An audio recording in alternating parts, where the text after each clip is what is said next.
Hello and welcome to the RetroMacCast with James and John, where in each episode we'll stroll down the Macintosh memory lane.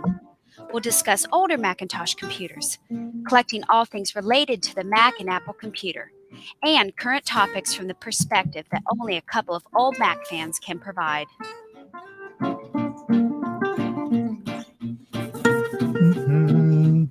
I was just trying to send you the links and I'm failing miserably.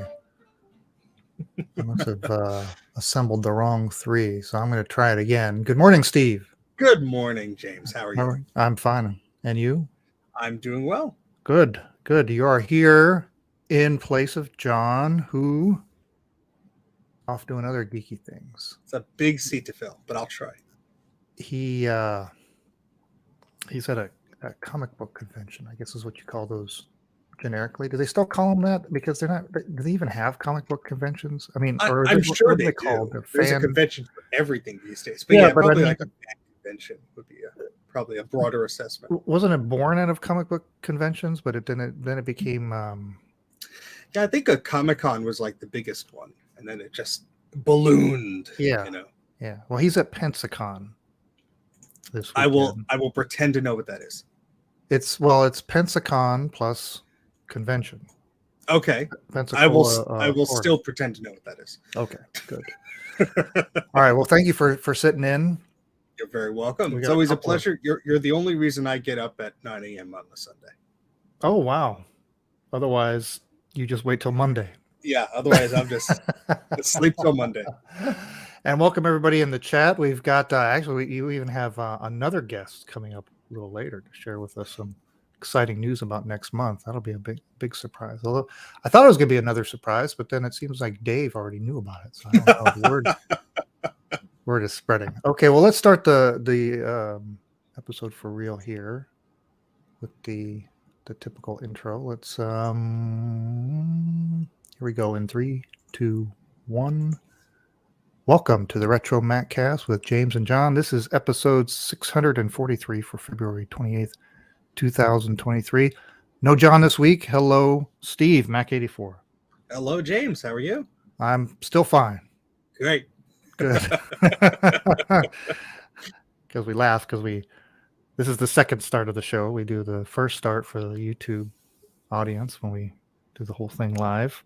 Yeah, we had an unimplemented trap. We had to start over again. Yeah, we had the informal greetings. This was the formal greetings. I'm looking at your background. It looks like you're at risk of some kind of a cave-in. Oh, it's fine. These shelves are very sturdy. This one in the back, I don't know about that. But for the people watching us live on YouTube, which you totally should subscribe to, you get to see all the crazy crap in the background. But yeah. I'm trying to channel John because he always has something cool going on.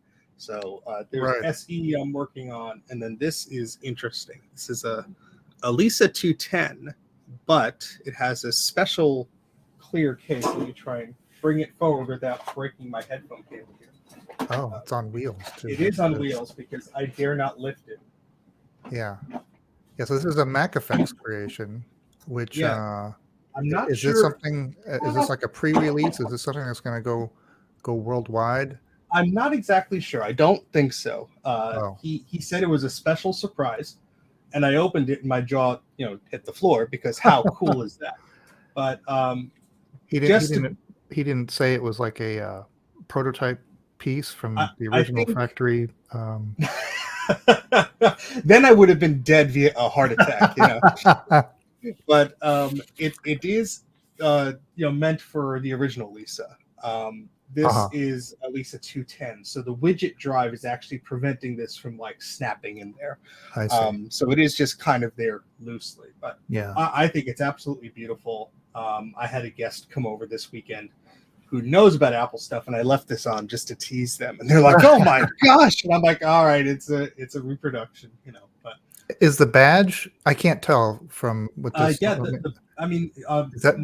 Mark does these great recreation badges from things that he will salvage, and then I think they boil down the metal and just reforge them. So you could buy Lisa badges, I believe, on the MacFX website. Oh, wow! But the faceplate I have, since this is a 210, doesn't even say Lisa on it. Doesn't even say Macintosh XL on it. That's right. Yeah. It's pretty bland. So I'm so happy to have one that just says Lisa. Mhm. Even if it's not original, I don't care.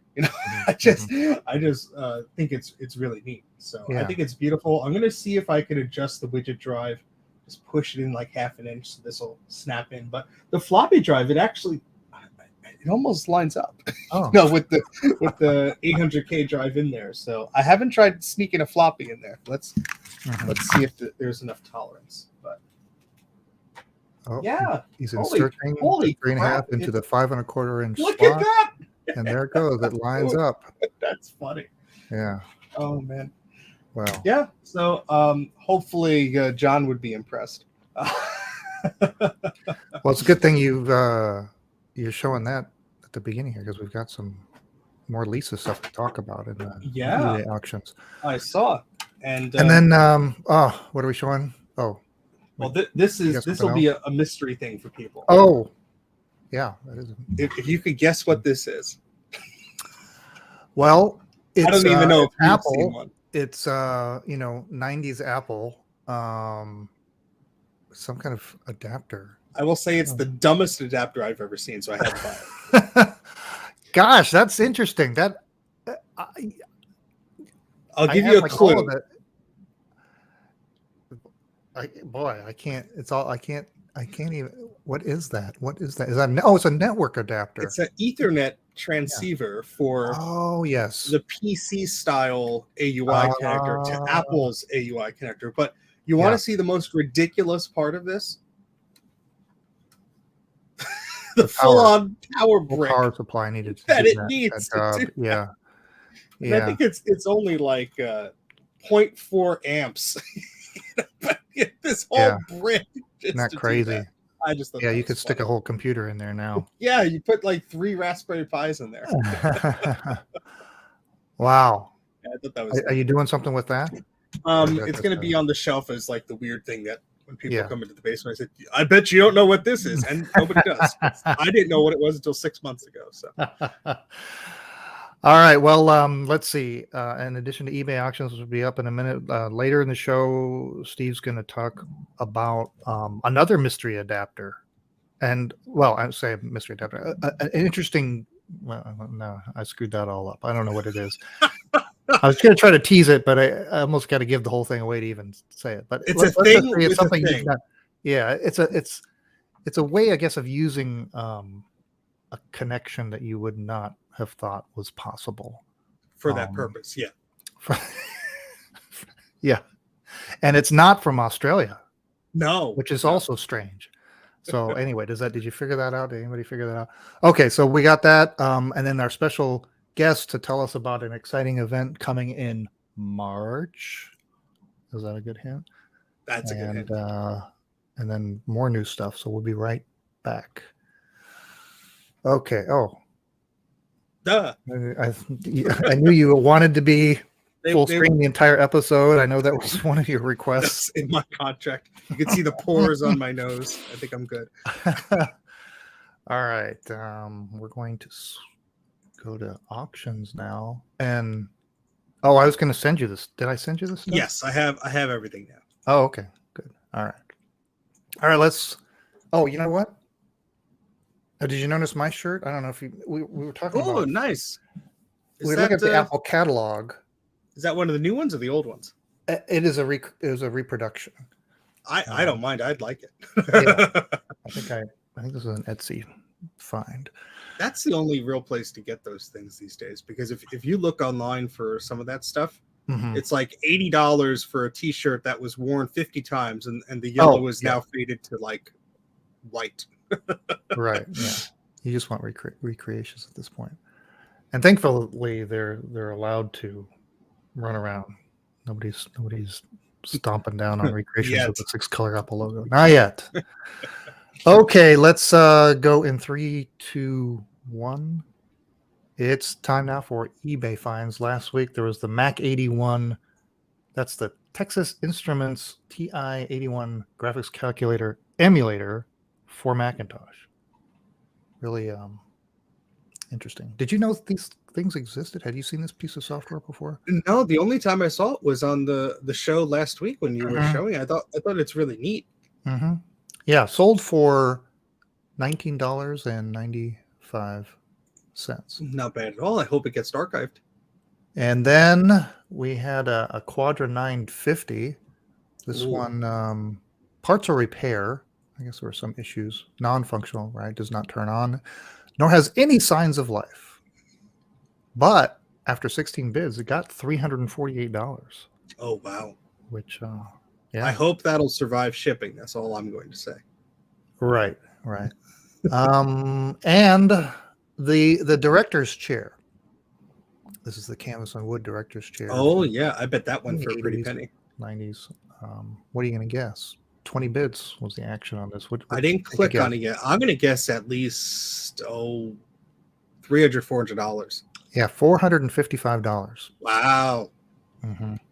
Which, by the way, I was trying to find the one that I have that's got the old Modern Tectura as the backing, Oh, that's right.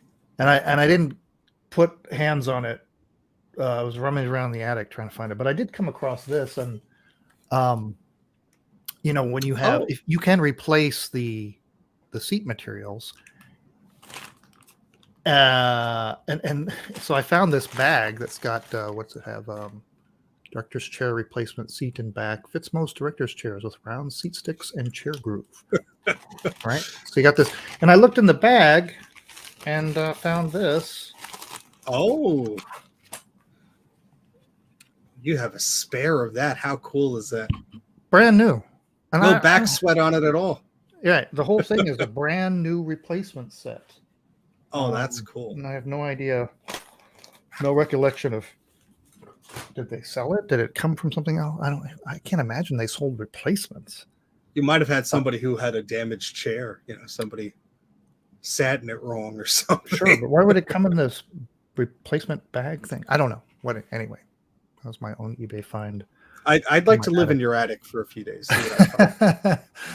Okay, let's switch to this week's auctions. We'll begin with this. It's it's iMac, iYum, iWatch, Yum, Rare, Apple Watch, CompUSA, 462 of 500, extremely rare.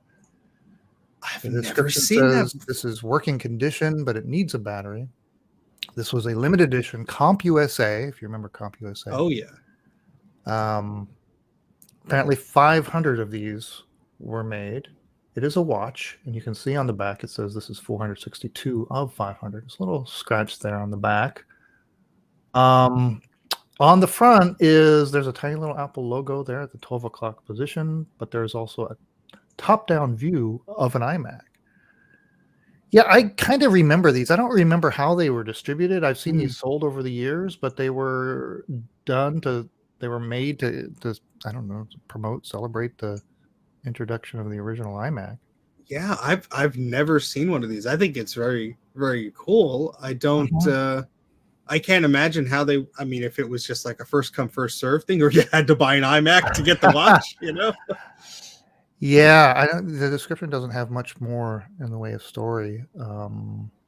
Other to say, no, nothing else. Just the price. The buy it now, $449.99. Seems a little steep, but I think that you need to have a side project, James, of just creating like a Wikipedia style inventory of all this cool promotional stuff and the story behind it, because I think that's going to be lost to time. Only people like us who remember bits and pieces have to combine their knowledge. I have thought about doing something along those lines, since I own a lot of this stuff. Not this one, but I do have a lot of different Apple Watches. At least doing a virtual accounting of my own stuff to start. Oh, sure, yeah. With photos, so that if I ever do let loose of some of this stuff, I will still have things to remember it all by. But yeah, I like this one. I like that sort of the timeless design of the watch, because it's got like, I don't know what you'd call this, like this etched sort of antique looking, not reflective at all of the brilliant colors and the Bondi blue of the iMac, but instead this thing that says kind of understated. And anyway, all right, let's go to this next thing. I think the seller. Oh yes. This title says Vintage Apple Lisa 1 computer serviced and tested. Oh, an important piece of Apple history. And it's being relisted because I guess there was a non-paying bidder. Yeah, somebody bought it without reading the description and assumed things, as what? silly people do, and so had to be relisted, from my understanding. But Okay, so this is being sold by Mac Effects. yep, our good friend Mark. It's in beautiful shape. I've had the pleasure of seeing this in person. It was at the VCF Midwest event. Okay. And it is an absolutely stunning machine. He didn't have it on and running there, but just the back and the front, very little signs of scuff or damage or anything. I think at the back is the only telling sign that there's some minor discoloration. But that system with the faceplate and everything is so cool. I mean, I know it doesn't have the Twiggy drives, and he's not including a keyboard or a mouse, but there is that faceplate there. But it's one of his creations. It's not an original faceplate, but you could have fooled me. Oh, because it looks so like the original that at that point, who cares? Right. But it looks like it's in good shape. The battery had been removed. Obviously, it's turned on and in working condition. And it's a Lisa 1. It's not, a Lisa 2 that's been retrofitted to look like a Lisa 1. Yeah. It is missing the Twiggy drives, but then again, I mean, it doesn't look like that once the cover's on.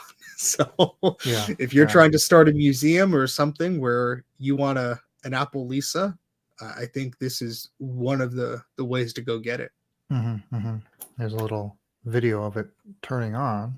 Oh, great. Which is nice. Yeah, is that new? I haven't seen a lot of videos in eBay auctions. Is that something? Yeah, I think I would assume the faceplate is something that he's created for his own purpose for this. And then the clear one I had was maybe a spoil of war, type deal. No, I was talking about videos in eBay auctions. Oh, I'm sorry. Yeah, you don't I usually think see those. they've done it for a while, but I don't think people have the technical sophistication to understand how to do that. I went across an auction once, and I was very excited to see like the back of an item. I got a video of somebody's feet and about 0.0 seconds of the item, and then back to their feet again. And I'm like, well, at least they were wearing shorts, because otherwise it would have been a different video.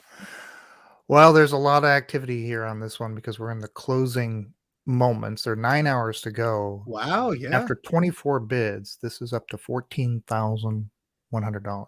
I would say that this is going to go higher than that. Obviously, within the last 9 hours, you always have people sniping each other. But yeah, I'm excited for him to get that for this item. This has been something that he's shown at VCF Midwest. There was a lot of interest by various parties, but it's really nice to see this go to a new home. It's a beautiful, beautiful machine.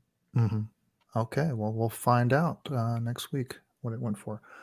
Okay, and then closely related to that, and something I've not seen at auction before. Same here.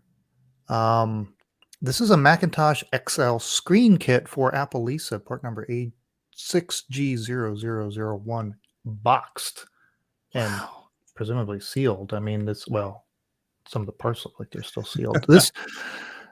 This is, let's see, manual unopened, anti-static bag is stapled shut. I have no way of knowing if the board was installed, used, tested, or otherwise handled. Everything looks good, but it is completely untested. Thanks for looking. I'm adding this to my watch list. Oh, sorry. Didn't mean to oh my God.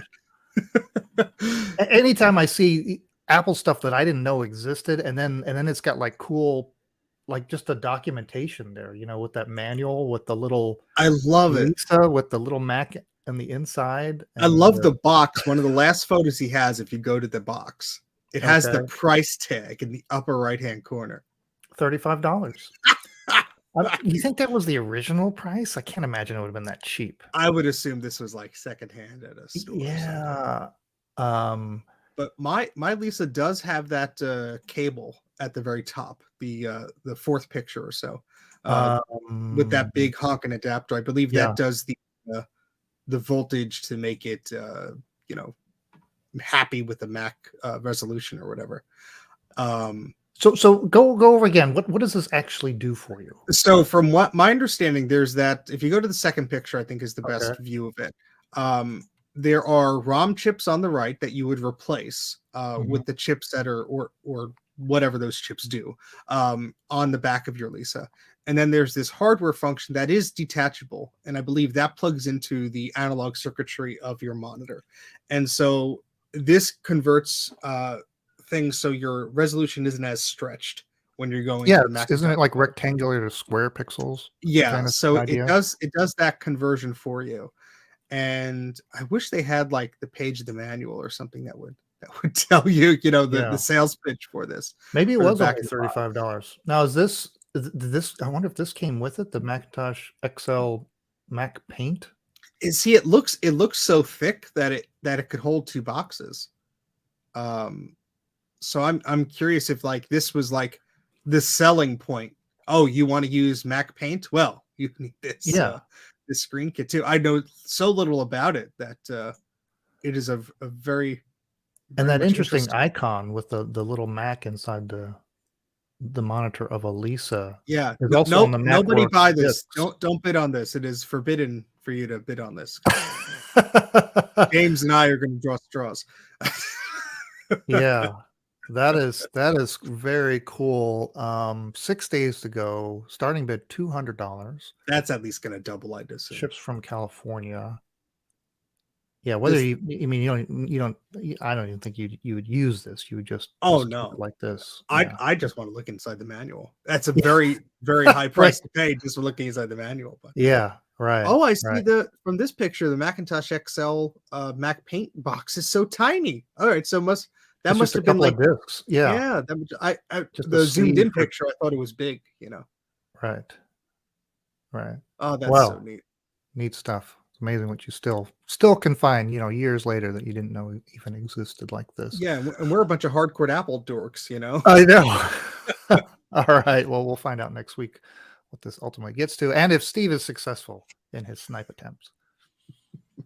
All I was right. outbid by a penny. I remember those days. I haven't really been actively buying. Every once in a while something will come up that I Mhm. have to have that I don't already have. But boy, in those days when I was assembling everything Oh and I gosh. was in these hardcore, and I had like my nemesis or maybe multiple of them running around. I would remember their eBay handles, and Back there's in so the many time times.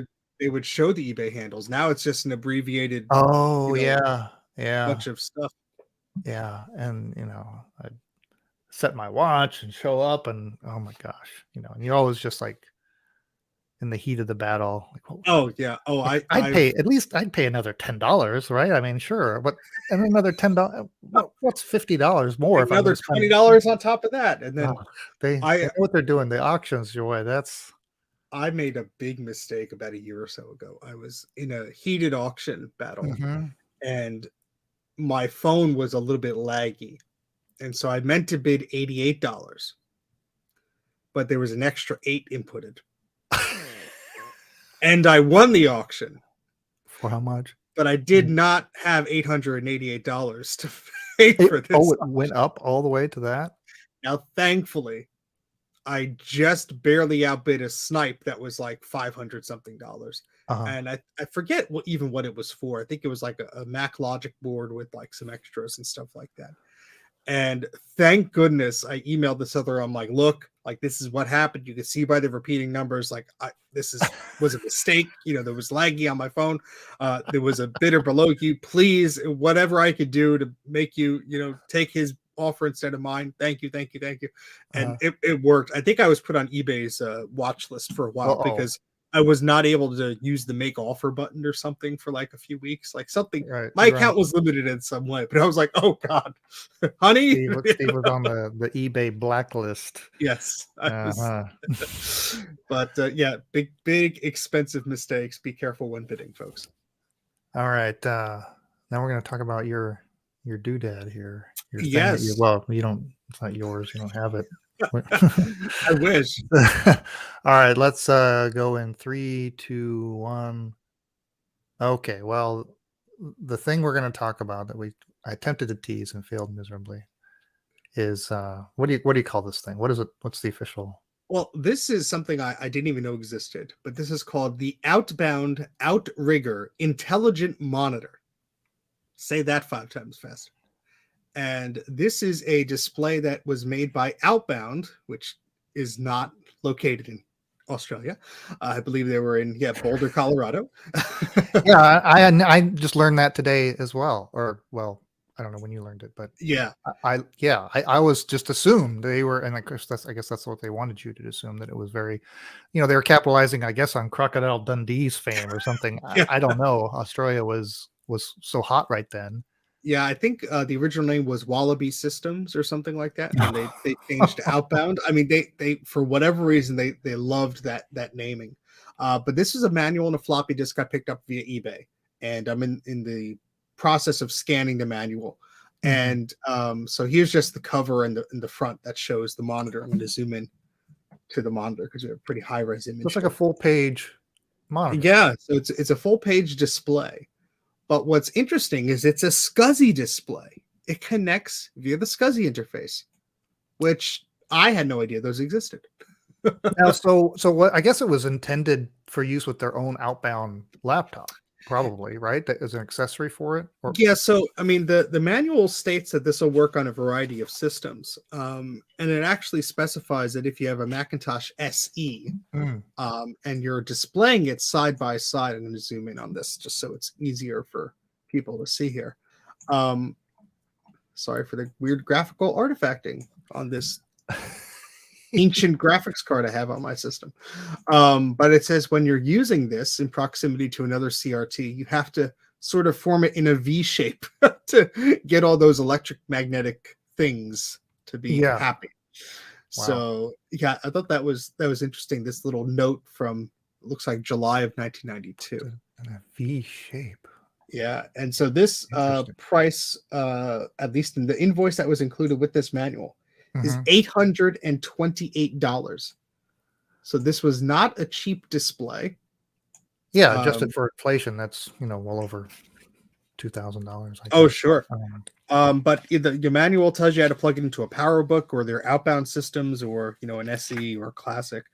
But it is an 8x11-inch display. It says it shows you 200% more than a standard 9-inch Macintosh screen. And it talks about how it's 640 by 872 at 82 DPI. You got a 72 hertz refresh rate, 2 SCSI ports on the back, convenient controls on the front, and a video processor. This thing has its own 20 megahertz, 68,000 Motorola processor in there for video processing and accelerated screen redrawing. How cool is that? Wow. Yeah, and it says the monitor is fully compatible with all Macintosh software applications and meets Apple's guidelines. And there's some graphics in here that I will scan of just like the back ports of the display. And let me how to plug it in. Let me put you on. Sure. There we go. So yeah, just SCSI ports and dip switches on the back of that display. That is really I guess it's smart because of SCSI. That's the only understanding I have about their intelligence claim.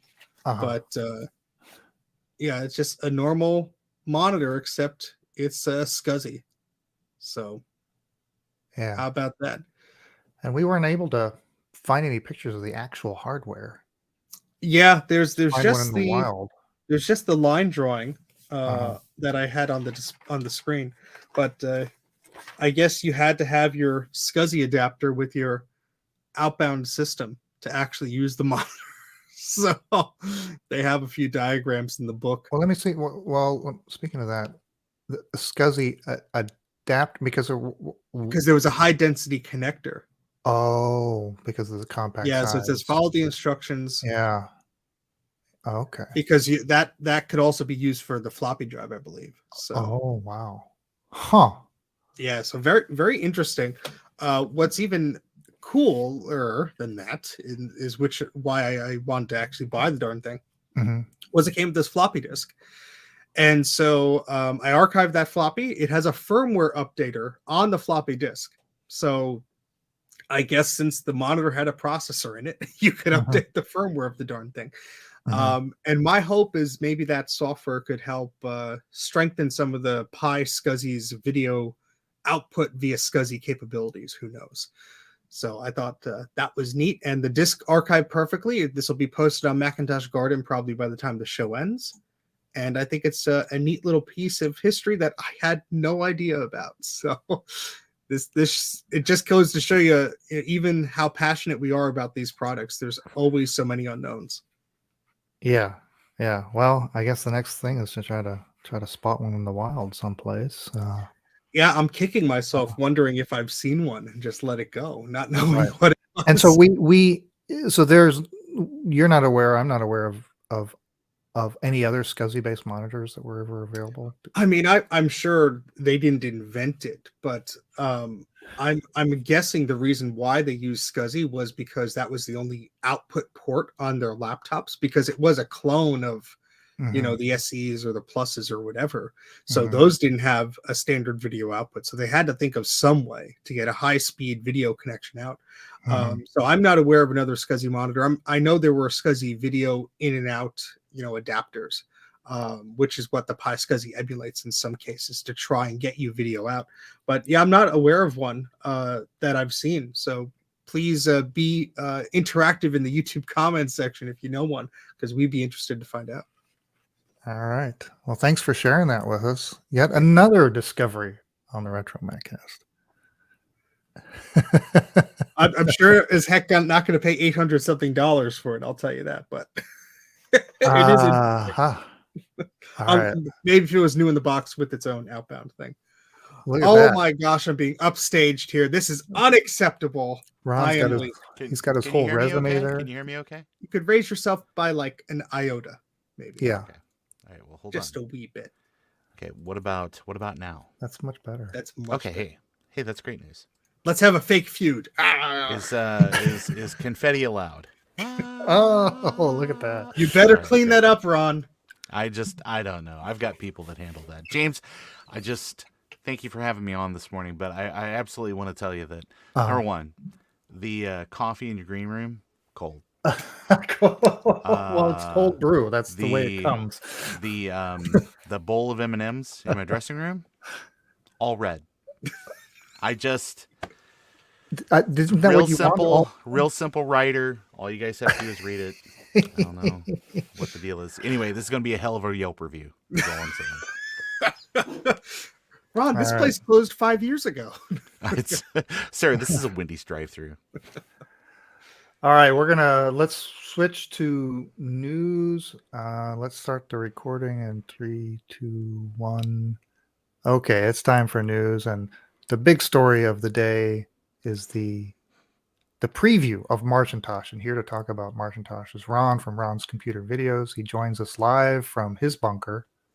Yes. How are you doing? Yeah, doing great. James, good to see you today. Good to see you. John looks a little different. Maybe a little lighter on top, but that's okay. Steve, how are you, sir? Part of the convention. Look, that's what I'm going here for. That's cosplay. Nice. Man, what is some amazing discoveries on this show today? Did you know about those things that we showed? I just know them tangentially from following Steve's Twitter and things like that, where he posted a couple of those things recently. So I see. So what is your role with Marcintosh? How do you fit in? Are you? Many years ago. Yeah. Back before there even was a Macintosh. Oh no! I was sitting around with Steve, and I was sitting around with Joe from Joe's Computer Museum, and I was like, you know what? They should make a computer that we could have a month-long event to celebrate its history and creation. And Steve said, "You're a madman," and I said, "You know what? Though, nothing ventured, nothing gained. Let's try this." So, actually, a couple years back, I reached out because I was like, there's this December event that seems to be going on that, has gotten some traction kind of in the YouTube community and Twitter and things like that. And why isn't there something like that for Macintosh? And Joe and Steve were like, yeah, why isn't there something for Macintosh? So we got together and kind of put together a like a framework for an event that takes place from just the 1st of March all the way to the end, where people can kind of celebrate their love of all things Macintosh. There's we have a website. It's marchintosh.com. So Marchintosh, portmanteau of Macintosh and March. That basically outlines everything you need to know about how to participate in the event. There's a welcome guide out there that'll tell you a little bit about the history and what the goals of the event are. And then there's also a style guide, which makes things easy to participate. I just remember the first year that I did December, it was kind of a scrabble to get some of the artwork and things like that. But we've got everything out there for people that they can just start, kind of slapping the logo on their videos when they participate. Many thanks to Javier and all of his adventures in retro writing for setting that up. But no, if you go out to the website, there's a great list of kind of do's and don'ts. The don'ts list is pretty short, and it's basically just sort of like, hey, just try to stay on topic, keep things positive and family friendly.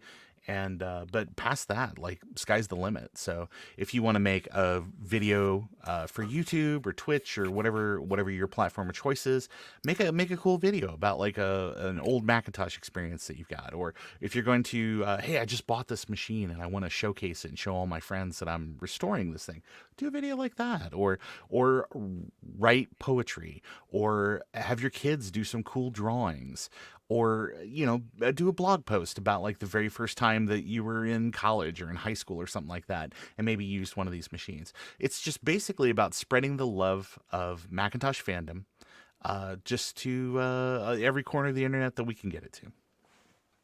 Excellent. And do you personally have something that you're going I've to got do? all kinds of stuff.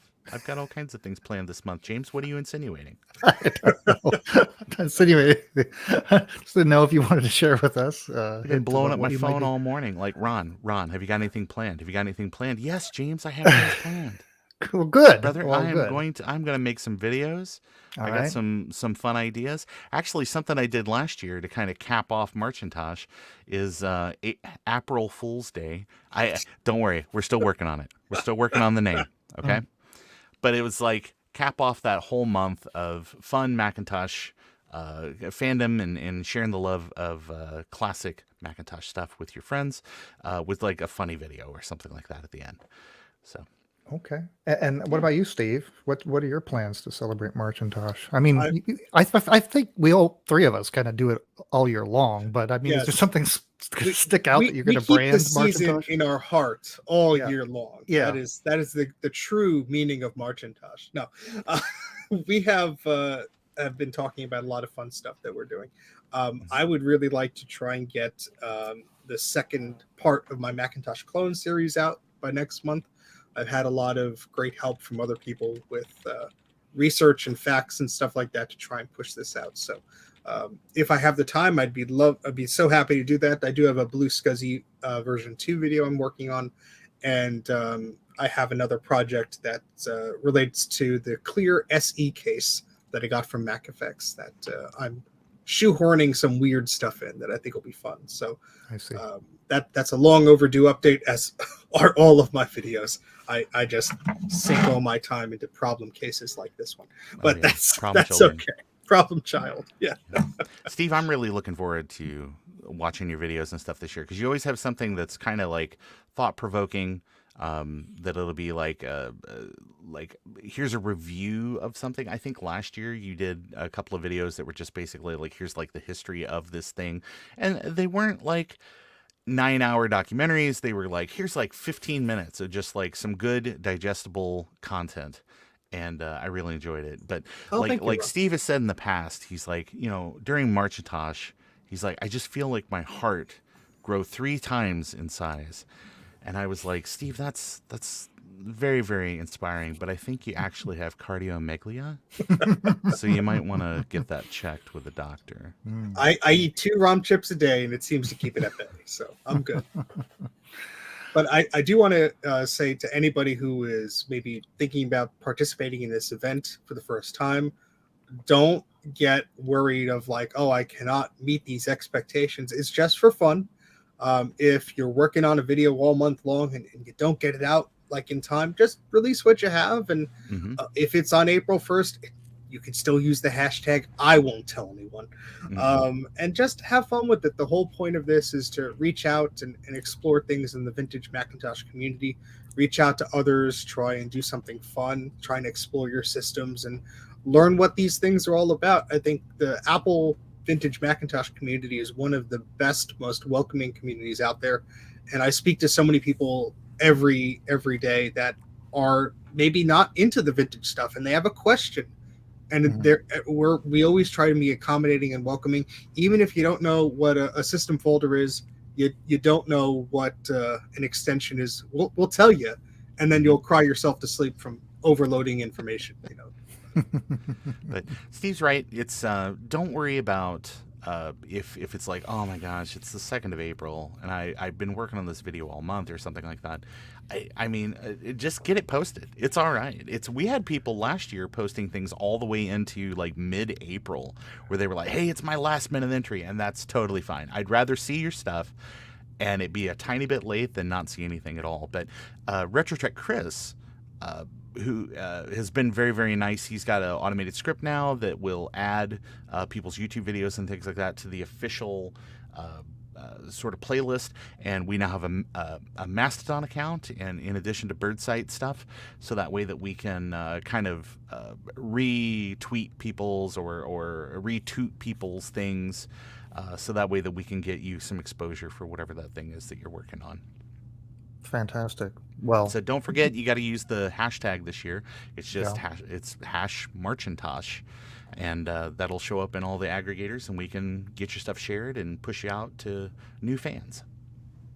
Very cool. All right, and my intent is to showcase some of those projects here on this show as they pop up. Go to www.marcintosh.com to learn more about it. And Ron, will you stick around for the rest of the news? I certainly, yeah, I'd love to. Okay. Well, so James, we got a couple other things. Yeah. Is your project going to be inventorying all your collectibles? It's going to take more than March to do that. He's gonna leave it up to just chairbacks.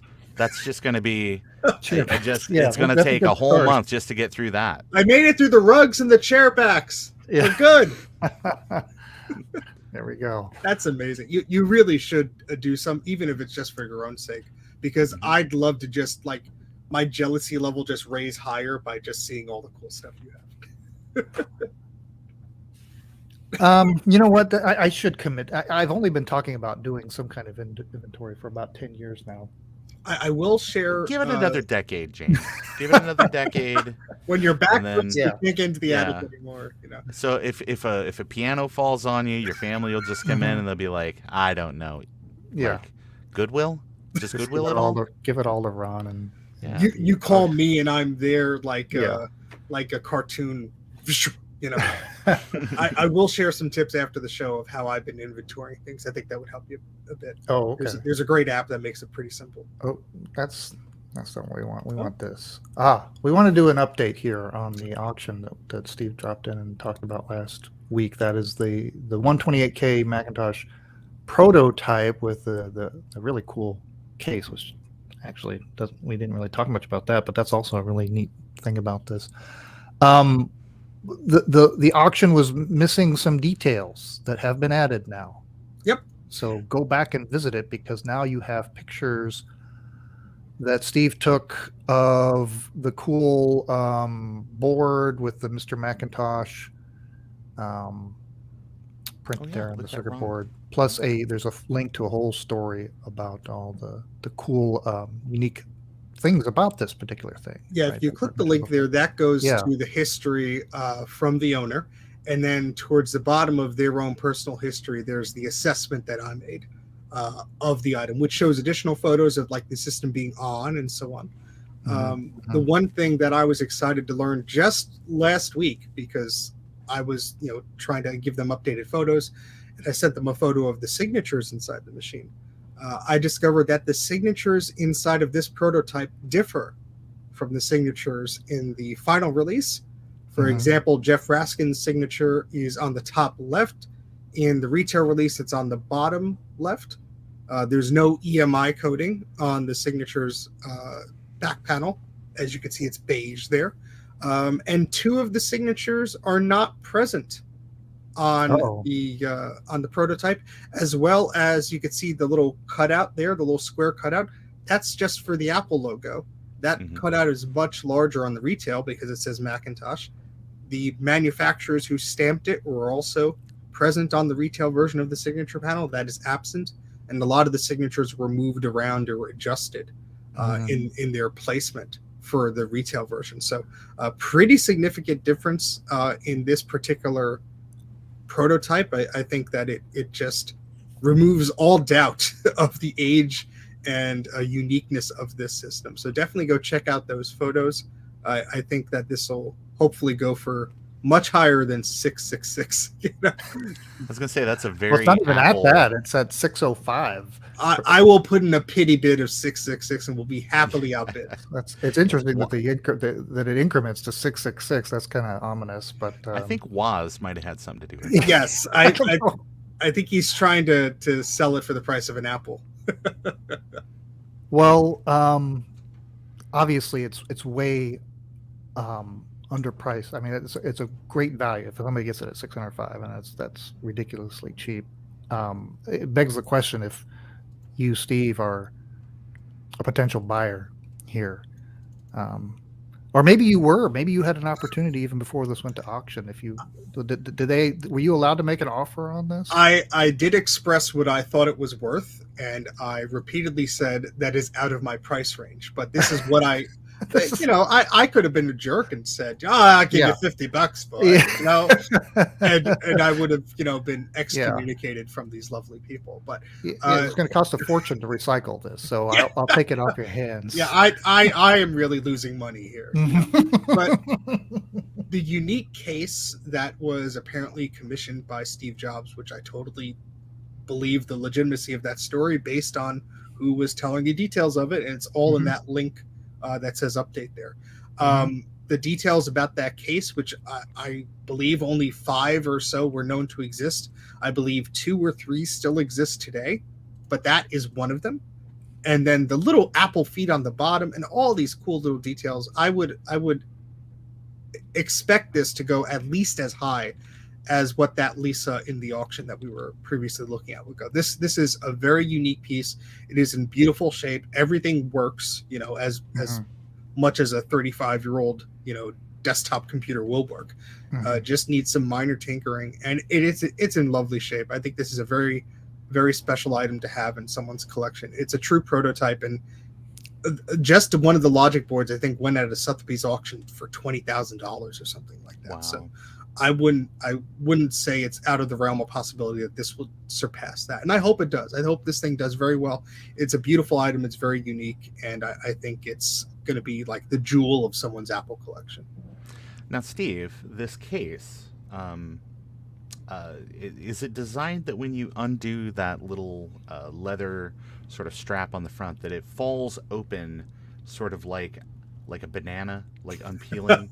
That's a very strange thing that it all just kind of folds apart like that. The idea behind this case, I believe, was for demonstration purposes. So you could just leave down this one flap, show people how the darn thing works, and then, be on your way. I think I guess there is holes in the back and stuff for I/O and power and stuff. So I mean, it's pretty interesting. I wouldn't want to run it in that configuration for too long. I mean, you have the vents on top, but still, I think it's a very unique case. And I mean, I've never seen one before, so it was really neat to see in person. So Godspeed, auction. Godspeed. All right. I will be taking donations of $30,000 to place my bid. Thank you. All right. Next news story. Steve Jobs Archive. This is kind of I don't know. It's a website that sort of vexes me because it's very interesting stylistically, but it's weird that it's a Stuff It archive. That's right. I mean, how am I going to extract that these days? Come on. You scroll through and it's got quotes and videos and recordings. There was a picture that was posted here, 9 to 5 Mac wrote a story about this photograph that I don't think had ever been published before, that appeared in the archive, and then I went to the archive and couldn't find it because there's like only 8 things here and it's not there. But at least they posted the photo, Oh wow. which for a time showed up there in the archive. I don't know. Maybe it's still there. I just can't find it. But there's a photo there of Steve Jobs in February of 1984. Okay. Macintosh had just been released, and he's in New Orleans, and he's strolling by a computer store, and it looks like, I don't know, does it look like it's in the evening? I mean, I don't know, it's hard to tell. It's a black and white photograph, but he walks by, and the story goes, and they talk to the person that he was with. He noticed a woman sitting at a desk operating a Macintosh at the store, and had to stop and then lean down to just observe her, and how she's interacting with the computer. And it's quite an interesting moment here of him just kind of hunched over and looking, because, maybe this was the first time that he had seen an actual potential customer out there, not under the watchful eye of anybody, but just, sort of experiencing Macintosh probably for the very first time. Is it possible that he was just amazed that she was still able to hear after sitting that close to an ImageWriter 1? Yeah, maybe. It also looks like he's a giant here. Some of the perspective is sort of weird. It looks like he's looking into a tiny little window. It's like a diorama or something. It's like, I've been shopping for a new admin, and then here she is. I love how you could see the IBM PC Junior advertisement. Yeah, Charlie Chaplin. Yeah. Yep, I remember that ad campaign. And I wish I could make up more on the desk, but there's also this, it says Macworld there on something. Yeah, what is that something there? I'm going to assume that was some sort of like a promotional pamphlet, or some type of, like, you get an issue free, or maybe it was the first issue in a weird plastic. But it's a side of a binder almost, right? Yeah, I see. I mean, maybe there was some release material in there, maybe photographs, or maybe it was like a take one flyer or something like that, like a scan to hold that. But I thought that's neat looking. It is. Anyway, well, the phone number is right there on the window. You guys could just call and ask. That's true. Do you remember in February '84? No one still works here from that era, sir. What do you mean I'm the 8th person calling? And if you're keeping track, this is now the 3rd thing that we've never seen before showing up on the show. That's why I come to the RetroMacCast. That's why everybody should tune in on the YouTube channel and subscribe to the podcast. You learn something new every day, even if you're a crazy old curmudgeon in a basement that has billions of Apple stuff. Okay, and there's one more thing. NanoRaptor Dana Sabera is restoring the original Macintosh brochure, and eventually it will be uploaded to archive.org. But started off with the original, just the first photo there, the promotional hello photo of Macintosh. And so she's created a very high resolution version of it. And at some point it will be uploaded to archive.org uncompressed. There's a little bit about looking through the different, so I guess, doing some high res scans and maybe correcting it a little bit. I don't know what's all going to go into this, but definitely an important document to be preserved forever. Yeah. Especially because it's got the Bill Gates in there, right? Oh yeah. Remember that? I love she ended up posting a picture, I believe, of the version with the text on there. And there's a little bit in the copy, because I was reading it thinking, okay, there's a joke in here somewhere because it's Dana. You can't be trusting, but there's a version she posted, maybe like the image before this on her Twitter feed, where it has all the copy there. And it's great because some of that copy is just so funny. There's a piece where they're saying, for the first time in history, hardware engineers and software engineers talk to each other at a tone where they weren't shouting or something like that. Oh. It was really great. Now I gotta find it. Actually, I reached out to Dana, Steve, and there is a joke that's hidden in that cleaned up image. That machine has actually been upgraded to 512K of RAM. If you click on, it's a real subtle. It's real subtle. But where do I need to click? I think it's in the comments of this one. So Okay. if you might just have to scroll down, Uh, and it might be like hidden and- somewhere. I mean, oh. that's where I saw it. It's still hidden. Yeah, it's still hidden. It'll be if you click on maybe show replies or something after where she says cleaning the brochure. Yeah. Oh, right here. Is that where it's Yeah, hidden? maybe there was. Yeah. No. There it is. All right. This is exciting. Well, it will be posted on archive.org when all of them Yeah, are there. when But it's I think all it's said and done. really neat to see. Okay. All right. Well, we'll certainly announce it when it's all done. All right. Wow. We blasted 22 minutes of news there. Okay. Let's close out the episode officially. So I'm gonna say Yep. it's, and then Ron's gonna say retro. You know. Oh. Is that what we're gonna do? No, Can you- just I thought it was Monty Python's Flying Circus, but that's fine. That's fine. I'm gonna say it's not old, and Ron's gonna go it's retro. let's do that. I will say remember, and then Steve will say it's not old, and Ron will say it's retro. Okay, you guys got Do that I need to? assignment? Do I Can need you to do that? it in John's voice? I tried the Try first it. time To I get was all- on. See if you can do it. Yeah, everyone, I got to get all Oh, wow! radio voice on you. Captain It's Sulu. retro. All right, you guys. We don't need to rehearse. We'll just do it live. Okay, let's record the outro in 3, 2, 1. Well, that wraps up another episode of Retro MacCast. Thanks to Steve. Thanks to Ron. Thank you, gentlemen, for joining us in the absence of John. John will, I guess he's back next week, and unless he just decides to just join the convention and follow it around from city to city. Well, you can meet a nice copy of Spider-Man number 122, and you just start a new life. All right. Well, I guess we'll be back next week. Remember to join us live on YouTube, 8 a.m. Central on Sunday mornings to join us, and everybody in the chat. Thanks, everybody in the chat, for joining us. And until next week, remember, It's not old. It's retro. oh, I like that. And I like that really quick. It's retro. Like, boom. Okay. Oh, you know what? Nobody mentioned this. Did you see this in the background here? Yeah, I was it's a fumbling beautiful around. painting you've done. This, I got this a Oh, long look time at ago. I that. found Yeah. it. Oh, It's neat. it's this is it's plexiglass or something, Mhm. right? It's and It it's would look great in my painted. basement. It's a giant 6-color Apple logo, and I believe it was actually official signage at some point somewhere. And I was thinking someday I should actually, maybe this would be a good Marcintosh, although it's to make some kind of light box out of it. and see if Oh, I wow, can- yeah, that'd be neat. That's way cool. And Actually, so I- whenever you need to summon Apple repair gods, you just point that Yeah, into the let's see if I sky. can get it. It's like See, there's Batman a shows shining up a at your light house. behind it. I can't quite. Steve Raskin shows up. He's like, I've already went to Canon, right? Come on, come There on. we go.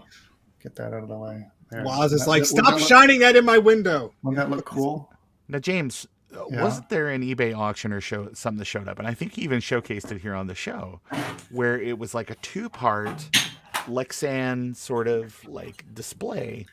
And at one side, it had that type of logo. And then the other side, it actually had the name of, it was like Apple Computers. And then it was like the name of that business. Do you guys remember that? No. It was Yeah, I like vaguely something, it would have remember. been from like the very, very early 80s. Theirs had like some like discoloration and stuff in the plastic, but I seem to remember it was like a 2-part wood box display, and it was massive. This would have been something that would have been like under an awning or something at like some Southern California. But you said it had a name of their business. It was like Yeah, it said something Apple Computers, and it Yeah. had like the Apple II era font, and then like maybe stenciled kind of down like in the right corner. It was just like, Jim's oil change and computer repair shop kind of thing. Huh. No, I don't remember that. We'll one. have to Okay. scour It the looks similar to archives. that. It looks similar to Oh yeah. I mean, that's one of the great things, James, about the Mhm. eBay segment that you do here is eBay just wipes all those photos off of their server like a day after everything goes down. that. Yeah. So like just having the detailed presentation of that is like an archive in itself. Well, it's It's breakfast time here. I don't know what it is for you guys, but I think It's we'll wrap past it up. my breakfast, sir. Oh my Oh, gosh! okay. I live in Oceania, so it's like it's still yesterday. Good lord! Oh yeah. All right, guys. Thanks again. We'll I'm sure we're gonna cross paths again soon. Yeah. Hey, are you going to be at VCF East? I will be. Who are you asking? I'm not. I don't think. No. Oh, Talk to come Steve on. all But the Steve time, will probably James. I be don't get there. to talk to you That's in ever. his neck of the woods. Just made just take the auto train, James. Yeah. The what? I'll pick you up in Virginia, and When is that? it's in April. Okay. So you got plenty of time. Just start walking. You'll make it up here. It'll be plenty of time. Just think James, how- you lost some weight and a think leg, how but you made it. tawny you'll be when you get here. I'm You'll be afraid lifting I'll Molar miss that. Max, you know. All right, guys. I'm gonna play us out. Good Have idea. have a great rest of your weekend, and we'll see you next time.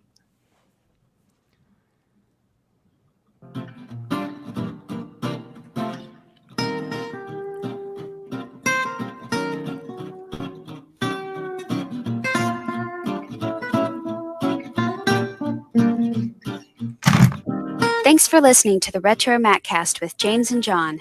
Email listener comments and questions to retromaccast@gmail.com or post comments on our website at www.retromaccast.com.